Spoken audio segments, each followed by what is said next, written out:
Now to the war in Ukraine. Russian President Vladimir Putin has shocked the world with a nuclear threat. He made the order on television directing his generals to have Russia's nuclear forces combat ready. But at the same time, Moscow agreed to peace talks as Ukraine continued to hold off the enemy. Another massive explosion. Unconfirmed but believed to be an arms depot in Palanka, Ukraine, as new satellite images appear to show hundreds of Russian military vehicles in a 5-kilometre convoy heading towards Kiev. But Ukraine is now using military-grade drones with deadly precision, demolishing a Russian surface-to-air missile launcher that now can never claim Ukrainian blood.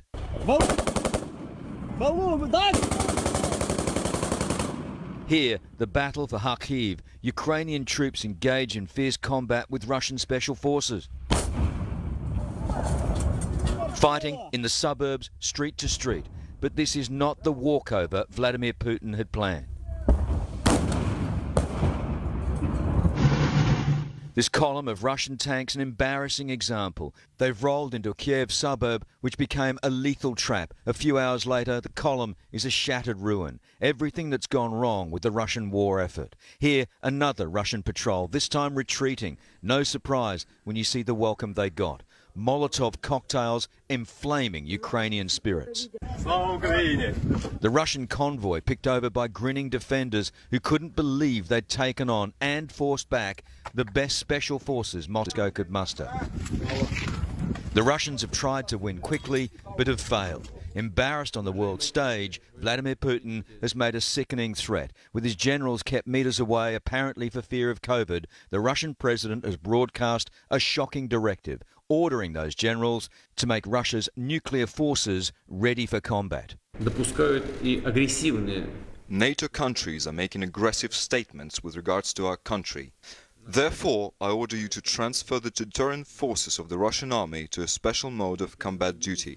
From Mad Vlad goes nuclear to Vlad nukes on standby. This was London's take on the threat. But as Putin made his orders, Russian negotiators were waiting in neighbouring Belarus to start peace talks with Ukraine. Incredibly, Russia's agreed there'd be no preconditions. The Ukrainian foreign minister adding, I want to make it very clear. We will not surrender. We will not capitulate. We will not give up a single inch of our territory. A guided missile carving a crater in front and ruin everywhere else. A military facility? No. The evidence in the rubble reveals notes in cosmetics and beauty. It's a TAFE college. And right into the middle. It didn't, straight into the target. Retired lecturer Alexander asks, why would they do this to 17-year-old kids? Now down here, a couple of pieces of the shell casing. Our security expert has told us that is straight from the missile itself. Fortunately, the building was empty. The students sent home when the war broke out. Look at that. It looks like it might have been under construction. It's completely the opposite. It's now a piece of destruction. The missiles are believed to have been fired from the Black Sea, hundreds of kilometres away. Another took out this major gas installation, sparking fears of environmental disaster. And here, an oil depot sending thick black smoke and more environmental harm skyward. Still burning this morning, and it probably will be for weeks. Clear examples of the Russians targeting critical Ukrainian infrastructure in their attempt to grind this country into submission. But Ukrainians are keeping the faith, even as the heavens are disturbed. Leader Yuri Tandit says Ukraine looks to a higher power.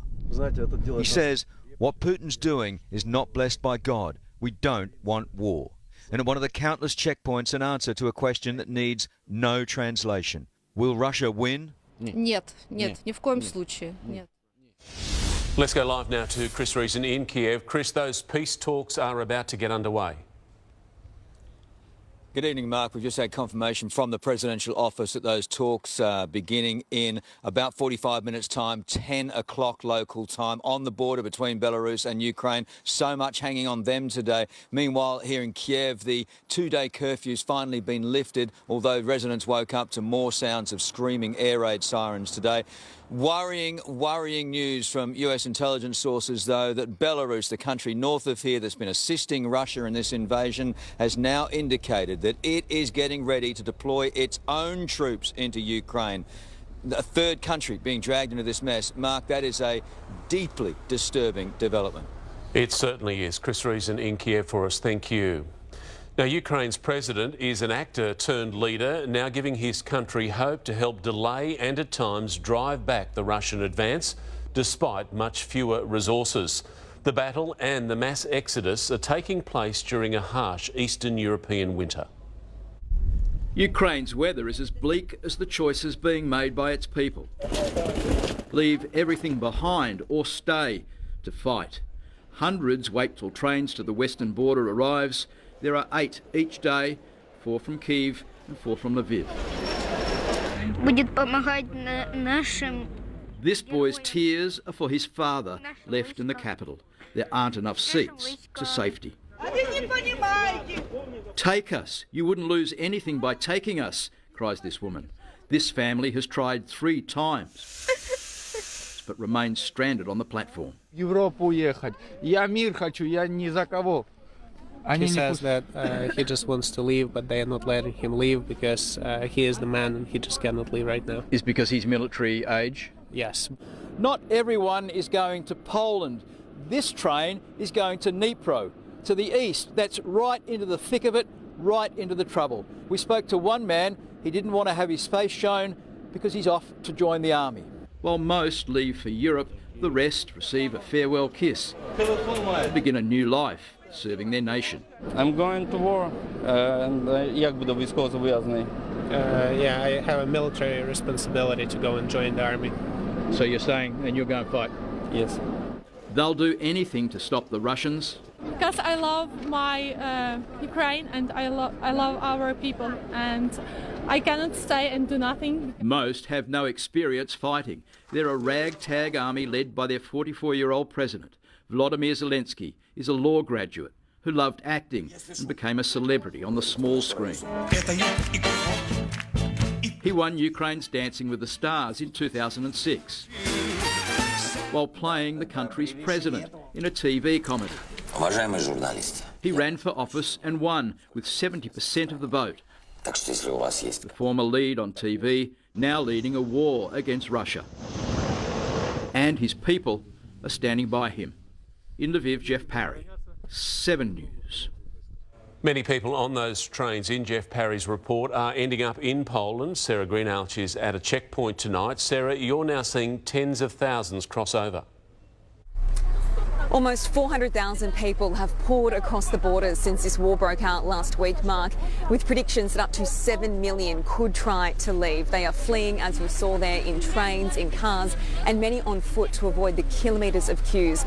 The women, children and elderly who are ending up in these places have left almost everything behind, but donations are piling up. The European Union is set to allow Ukrainian citizens who have been displaced by the Russian invasion to stay in the EU for 3 years without applying for asylum first. EU leaders are also working to ensure these small villages and cities don't become unlivable. Germany and Austria are offering free travel on long-distance trains to get as many people to safety as quickly as possible, with the Czech Republic, Italy, Portugal and Spain also answering the call to rehome citizens. Europe and the rest of the world wants to get these people who have been through so much out of this freezing cold and in front of a warm meal. Mark. Sarah Greenhalgh on the Polish border, thank you. The next 24 hours will be crucial as this war enters a 5th day. Rebecca Madden has the latest on the toll this battle is taking on Ukraine. Ukraine says after the first 4 days of war, 352 of its citizens have been killed, including 14 children, and more than 1,600 Ukrainians wounded. According to the Ukraine Defence Ministry, Russia has lost 4,000 troops, but this is not verified. Ukraine's military also claims to have destroyed 27 planes, 26 helicopters, 146 tanks and 700 armoured personnel carriers. These are the parts of Ukraine that Russia controls. The Institute for the Study of War says Russia has spent the past 24 hours recalibrating after realising its initial attacks weren't enough to take control.